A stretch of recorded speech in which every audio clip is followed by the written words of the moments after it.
네, 따라오시면 합격합니다. FM 술론술의 신재호입니다. 오늘은 더 심플 OT 진행할 거예요. 맨 처음에는 매일매일 공부 어떻게 할 건지와 두 번째 컨텐츠 뒤쪽에 얘기할게요, 친구들. 첫 번째입니다. 대림 타임 스케줄.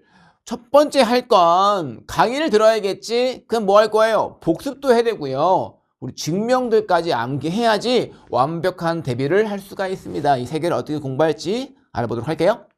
첫 번째, 일단 주교재를 보고 공부를 따라가시면 됩니다. 예습 필요 없어요. 그냥 쭉 들으시고요. 그런 다음에 반복되는 개념과 유형도 정리했으면 실제 확인 문항들을 풀어봐야겠지. 확인 문항 하나하나마다 FM 팁, 논술의 접근들, FM 솔, 답안을 답만 써놓은 것이 아니라 서술형으로 쫙 써놨기 때문에 그냥 보시면 해결됩니다. 이렇게 유형들 충분히 익혔으면 뭐 하는 거야? 연습해야지 실전 문항 들어. 실전 문항 들어갑니다. 실전 문항 풀 건데 그냥 풀기 하면 거의 잘 못 건드려요. 왜냐면 문제가 쉽지 않거든.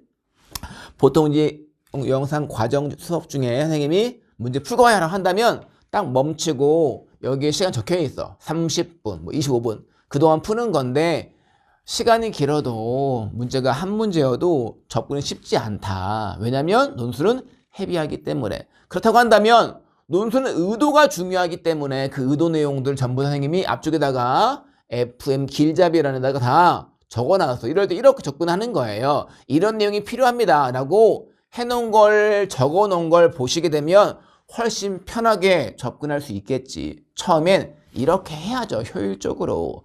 그런 다음에 강의를 들으시고 뒤에 있는 배점표와 답안을 보시면서 첨삭까지 한다면 대비할 수 있어요. 이게 일단 1일차에 할 양입니다. 좀 양이 많나? 2일 동안 하세요, 친구들. 근데 이 양이 공부했을 때 보통 2시간 이내일 거야. 그러면 그 다음날 뭐 하는 겁니까? 복습을 해야죠. 부교재, 복습 노트를 통해서 아주 이쁘게 정리해놨어요. 편하게 읽으시면 됩니다. 아주 얇은 책이야.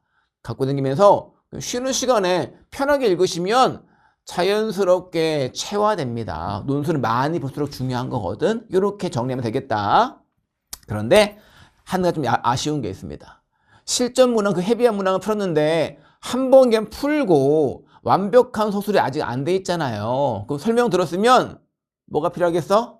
한 번은 더 좋은 답안으로 써봐야지. 거기까지는 해야 돼. 알겠죠? 그러면서 한 번 더 좋은 답안 만들어보고 꼼꼼하게 정리를 해주면 되겠다. 그럼 끝인가요? 논술은 정말 하기 싫겠지만 증명들이 중요합니다.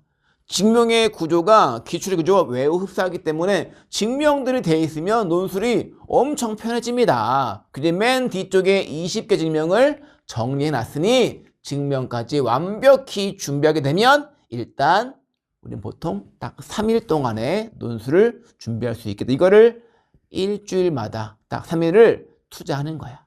딱 전체 3시간 분량으로. 그럼 충분히 준비할 수 있어요. 이제 바로 컨텐츠 첫 번째입니다. 의도를 파악한 즉 합격을 만든다. 문제를 보기 전에 보는 컨텐츠입니다. 아까 얘기한 내용 기억해, 친구들? 논술의 채점 과정이 일반적으로 우리 교수님이 직접 하시는 학교도 있긴 하겠지만 그 전에 먼저 1차 채점자들이 있어요. 이 친구들이 뭐라는 거냐? 채점을 하는 것이 아니라 보통 의도를 파악합니다. 의도를 맞게 썼는지, 또 답은 틀렸는지를 체크해서 몇 개 이상이면 이게 오려라 걸러지는 거야. 이게 걸러지면 채점이 되지가 않잖아. 그래 안 그래요? 그리고 제일 중요한 건 의도를 파악하는 겁니다. 근데 모든 기출을 다 풀어볼 수 있나? 그럴 수가 없네. 그러니 조금의 문제를 풀더라도 문제 하나마다 그렇지. 이런 내용들 읽어가면서 문제를 보는 눈을 키워주는 컨텐츠라 보시면 되겠습니다. 이런 유형들 이렇게 접근하는 게 맞아. 반복되는 모양이야. 이거 이렇게 적었어야지 왜 안 그랬어? 이런 걸 써놓은 거예요. 보시고 나면 이제 실전 문항 최대한 풀면 되겠네. 그 얘기하는 겁니다. 문제를 풀었습니까? 그러면 당연히 복습 컨텐츠가 필요하겠지. 문제를 다 푼 다음 보는 컨텐츠, 완벽히 해설된 독습 자료다. 혼자 공부할 수 있겠다. 충분하다. 첫 번째 배점표.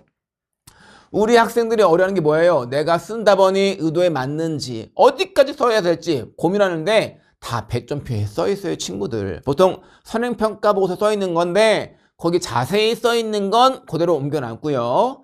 그렇지 않고 너무 간단하게 써 있으면 선생님이 최대한 꼼꼼하게 다 적어놨기 때문에 이걸 보시면서 학습할 수 있게 해놨습니다. 그 다음 끝나는 것이 아니야. 뒤에 있는 완해독. 답안을 보는 건데 오메 너무 복잡해 보이죠? 에이 그렇지 않아요. 오해하지 마 친구들. 다 이런 내용들은 수업 때 했던 내용을 적어놓은 것뿐이다. 이렇게 접근하라고 했잖아요. 그런 내용 적혀 있고요. 답안 역시 나중에는 좀 유연하게 쓰겠지만 처음 공부할 땐 FM대로 써야 돼요. n이 1일 때 블라블라블라, n이 k일 때 가정하자 블라블라블라 이런 내용처럼 좀 꼼꼼하게 처음 준비한다면 나중에 어떤 틀 안에서 자연스럽게 쓸 수가 있겠지. 그런 연습을 하는 게 바로 요 완해독이다. 알겠죠? 근데 다 아시겠지만 논술문항이 쉽습니까? 쉽지 않아요. 어떤 대학들은 100점 만점 중에 합격컷이 16점이야.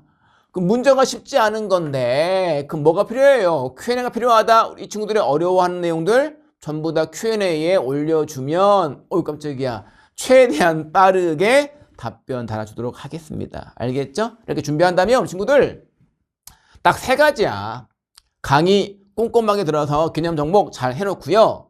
복습 노트를 통해서 서술 완벽히 준비를 해놓고요. 증명까지 꼼꼼하게 정리한다면 이 3가지 내용들로 우리 합격한 길로 향할 수가 있겠다. 알겠죠? 잘 준비하시고 수업 때 많은 친구들 고생했습니다.